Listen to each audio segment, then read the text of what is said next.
सोमवार के महादेव के दुआरी पर गइल बा। जल लेके महादेव के पुकारत तक हे महादेव केवारी खोली बोल बम बोल बम बोल बम बोल बम कि हम ता अरे आए मेरा रे दुआरिया केवारिया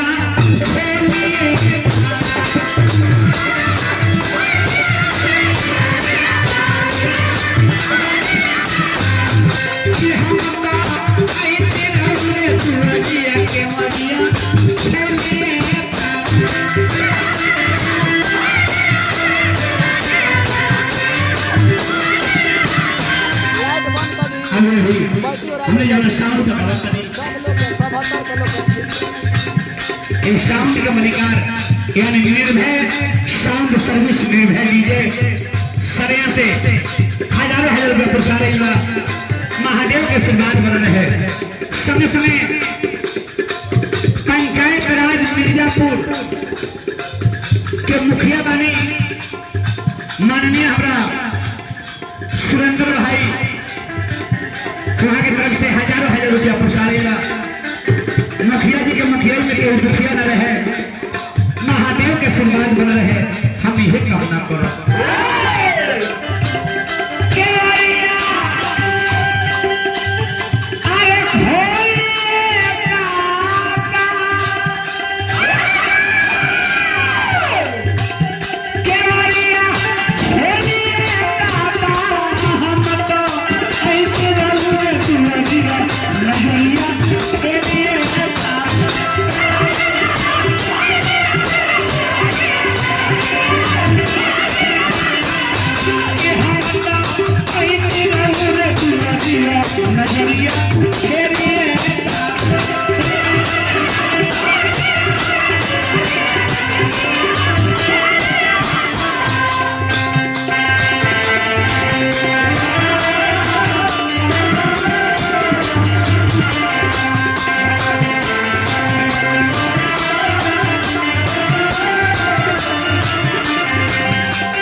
श्रद्धा के जयकार रही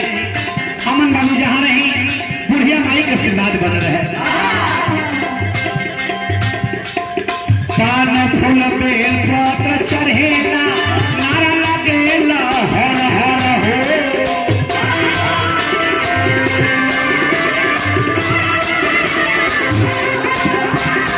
महादेव पर अपन अपन कामना लेके लोग चढ़ावेला महादेव मनोकामना पूरा करी दे। सावन महीना सावन में पूजा हो खेला हर हर हो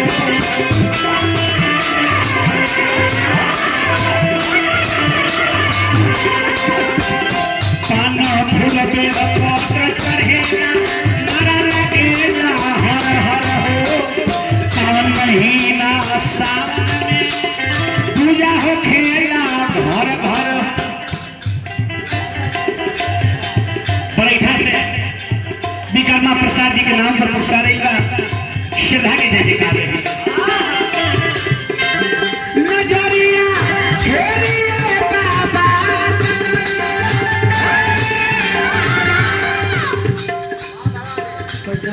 माँ भवानी